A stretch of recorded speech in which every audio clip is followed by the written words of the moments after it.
നമസ്കാരം. ആ, നമുക്ക് ഇപ്പോൾ കിട്ടിയ വാർത്ത അനുസരിച്ച് താങ്കളുടെ സുഹൃത്തുക്കളെ 2 പേരെ പോലീസ് പ്രത്യേക അന്വേഷണ സംഘം കസ്റ്റഡിയിലെടുത്തു രാവിലെ പുലർച്ചെ 5:30 മണിക്ക്. അത് അതെ. ഒഫീഷ്യൽ അല്ലാതെ അൺഒഫീഷ്യലായി. കസ്റ്റഡിയിലെടുത്തു എന്ന് പറയുന്നു. അതെ. അതിൽ എന്താണ് സിദ്ദിഖാടെ വണ്ടിയുമായിട്ട് ഇവർ റൂട്ട് തെറ്റിച്ച് അന്വേഷണം തെറ്റിക്കുന്ന രീതിയിലേക്ക് കൊണ്ടുപോയി എന്നാണ് പറയുന്നത്. എന്താണ് സത്യസന്ധം?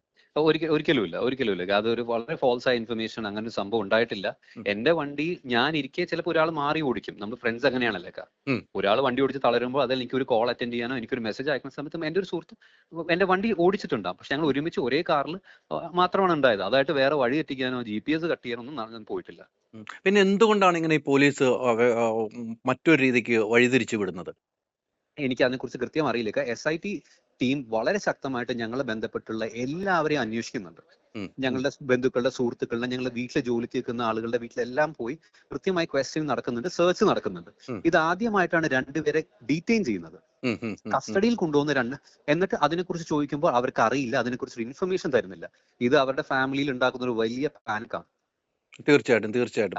ആ നിലവിലെ സാഹചര്യത്തിൽ അങ്ങനെയാണെങ്കിൽ ഇപ്പം താങ്കൾ ഇന്നലെ ചോദ്യം ചെയ്തിരുന്നു, മൊഴിയെടുത്തിരുന്നു. താങ്കളുടെ മൊഴി മൊഴി എടുത്തിരുന്നല്ലോ എടുത്തിരുന്നു. ഇന്നലെ. അതെ. എടുത്തിരുന്നു. അപ്പൊ കൃത്യമായിട്ട് വേണമെങ്കിൽ താങ്കളെ കസ്റ്റഡിയിൽ എടുക്കാം. എന്തുകൊണ്ട് ഈ സുഹൃത്തുക്കളിലേക്ക് ഉന്നം വെക്കുന്നു എന്ന് ചിന്തിച്ചിട്ടുണ്ടോ?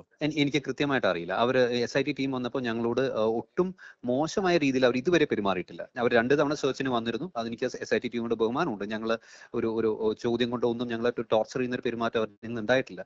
ഇത് എന്നെ വളരെ സർപ്രൈസ് ചെയ്യിക്കുന്ന ഒരു കാര്യമാണ്. കാര്യം ഇന്നലെ കൂടി ഞാൻ കൃത്യമായി പറഞ്ഞാണ് അവരോട്, ഞാൻ ഡൽഹിയിലേക്ക് പോവുകയാണ് ഈ ഒരു ആവശ്യത്തിനായിട്ട്, കേസിന്റെ കാര്യത്തിനായിട്ട്. അപ്പൊ അവർക്ക് അതിനെ കുറിച്ച് അറിയാം. രാവിലെ ഇവരെ ഇങ്ങനെ കൊണ്ടുപോകേണ്ടത് എന്തിനാന്ന് മനസ്സിലായില്ല.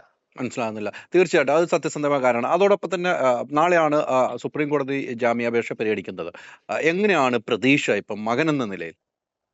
ഞാൻ മറ്റു മീഡിയ എടുത്തു പ്രതീക്ഷയല്ല, പ്രാർത്ഥനയാണ്. ബിക്കോസ് ഇത് എങ്ങനെ വേണമെങ്കിലും വരാം. ഇത് വളരെ ടഫായ ഒരു കേസാണ്. ഇത് നമുക്ക് എത്ര സാധ്യതയുണ്ടെന്ന് പടച്ചോന് മാത്രം അറിയില്ല. പ്രാർത്ഥിക്കുകയാണ് നമുക്ക് അനുകൂലമായ ഒരു വിധി വരണേ എന്നുള്ളത്. തീർച്ചയായിട്ടും.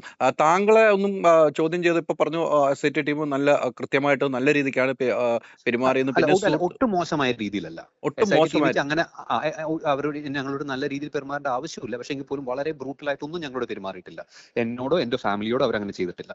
SIT ടീമിന് വേണമെങ്കിൽ താങ്കളുടെ കയ്യിലേക്ക് മകൻ എന്ന നിലയിൽ വേണമെങ്കിൽ നോട്ടീസ് തരാം.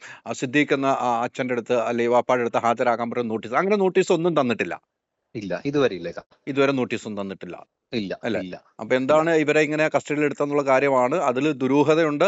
അത് SIT ടീം നിഷേധിച്ചപ്പോഴാണ് ഇങ്ങനെ പുറത്തേക്ക് വാർത്ത വരാൻ സാഹചര്യം ഉണ്ടായത്. മാത്രമല്ല, എന്റെ ഫ്രണ്ടിനെ ബ്ലാക്ക്മെയിൽ ചെയ്യുക, എന്റെ ഫാദർ എവിടെയാന്നുള്ള ഇൻഫർമേഷൻ എന്നിൽ നിന്ന് എക്സ്ട്രാക്ട് ചെയ്ത് അവർക്ക് കൊടുത്തില്ലെങ്കിൽ രണ്ടുപേരെയും അറസ്റ്റ് ചെയ്യും, പ്രതിയാക്കും തുടങ്ങിയ കാര്യങ്ങൾ പറയുന്നത്. ഓ, എനിക്ക് അതാണ് എന്നെ ഏറ്റവും കൂടുതൽ പേടിപ്പിച്ചൊരു കാര്യം. അങ്ങനെയല്ലല്ലോ ഒരു ഇൻവെസ്റ്റിഗേഷൻ പോകേണ്ടത്.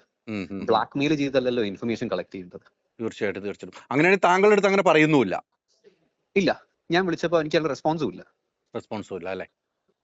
ഓക്കെ. അപ്പം നമുക്ക് നോക്കാം. നാളെയാണ് സുപ്രീം കോടതിയിൽ ജാമ്യാപേക്ഷ പരിഗണിക്കുന്നത്. എന്താവും എന്നുള്ളത് നമുക്ക് കാത്തിരുന്ന് കാണാം. ശരി. ഇത് എന്റെ ഓണം, എന്റെ മൈജി ഓണം മാസോണം സീസൺ 2.